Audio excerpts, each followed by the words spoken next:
Sexual harassment allegations on Governor Hochul's staff. Deadly car crashes plummet in New York City.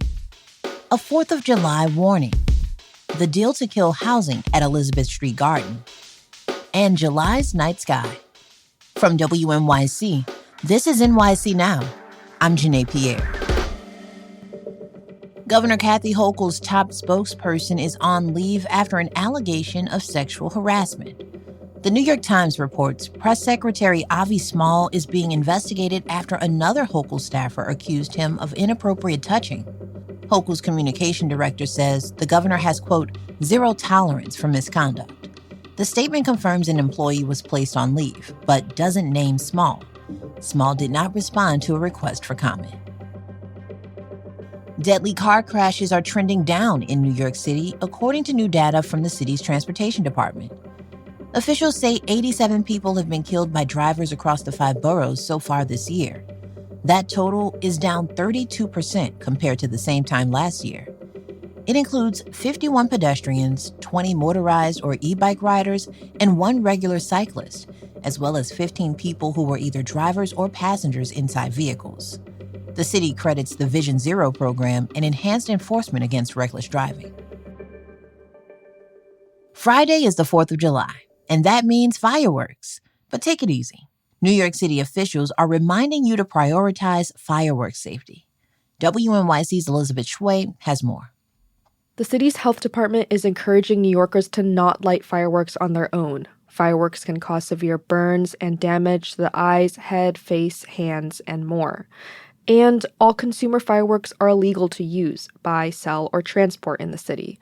That includes sparklers. Sparklers burn at temperatures of about 2,000 degrees, which is hot enough to melt some metals. There were 45 emergency department visits in New York City because of fireworks last year. That's a slight increase from the years before. Stick around. There's more after the break.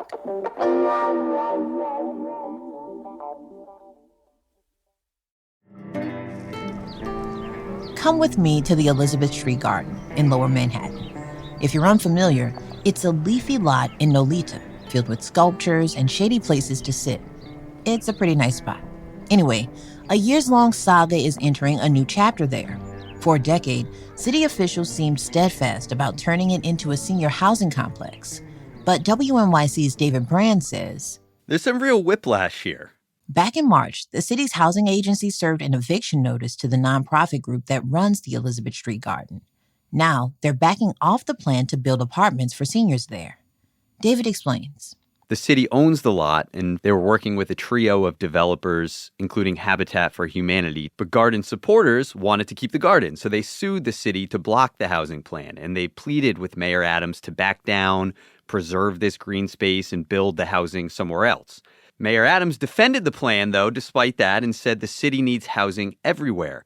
The city housing agency said it's not so easy to just halt a plan and do it somewhere else. But the Adams administration started to change course a few months ago after Adams appointed attorney Randy Mastro as deputy mayor. In April, Mastro decided to halt the garden eviction. And then last week, he said the housing project was officially dead, and he described a new plan to build housing on 3 other sites. Though he killed the plan, Deputy Mayor Randy Mastro described a new plan to build housing on 3 other sites. David says Mayor Adams and Mastro are touting the reversal as a win. He shares their updated plan. They say they're going to preserve this garden while adding more affordable apartments elsewhere in Lower Manhattan. And they specifically say the city can add 600 units of affordable housing at these 3 other locations. One is a privately owned lot on Bowery, about 3 blocks from the garden. Another is a city-owned lot on Suffolk Street. And then there's a plan to build 1,000 units at a city-owned building on Gold Street that actually houses the headquarters of the city's housing agency. But we'll note that Adams announced that Gold Street plan 6 months ago, so it's not exactly new. So the timeline for these developments are up in the air. Right now, David says these plans are all theoretical, and they face a number of hurdles.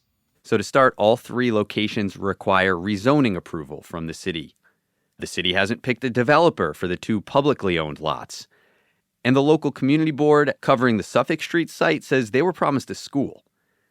Right now, what the city has is this agreement with the local council member. His name's Christopher Marte. He's a big garden supporter, and he says he'll support the rezonings for those 3 lots. It's still unclear what exactly the timeline is for any of this. Probably could take years, but Mastro did tell me the project on Bowery could begin in about 6 months. Now, I talked to a number of land use experts and city officials who say that's pretty far-fetched. That's WNYC's David Brand. July is the height of summer stargazing. Plus, Manhattan Henge returns for the last of the city's inspiring sunsets. WNYC's Rosemary Misdary shares what you should be on the lookout for in the night sky. The biggest thing to see this summer, if you get out of the city and into darker places like upstate New York or into the woods, is the Milky Way.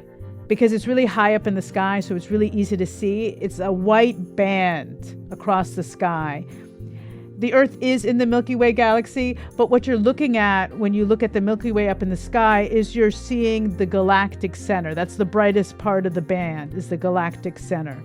But even if you're stuck in the city, one thing you can look for, especially on the 4th of July, is while you're waiting for the fireworks, you can see Mercury with the naked eye. If you look west while you're waiting for those fireworks on the Hudson River, you can see Mercury just above the horizon, an hour after sunset. Also, Rosie says next weekend is our last chance to catch Manhattan Henge for the year.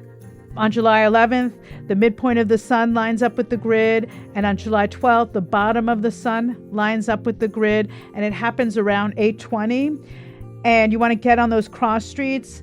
If you're looking for a cool place to watch Manhattan Henge, the Museum of Natural History is having a block party with a salsa band. They're closing off West 79th Street for viewing the sunset, and that starts at about 7 p.m. That's WNYC's Rosemary Misdary. And you definitely don't want to miss that final breathtaking sunset in Manhattan for the year. So check it out next weekend. Quick note before we go. We're taking the day off Friday to observe the 4th of July holiday.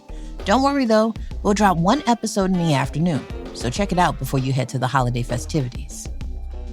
Thanks for listening to NYC Now from WNYC. I'm Janae Pierre. Catch you later.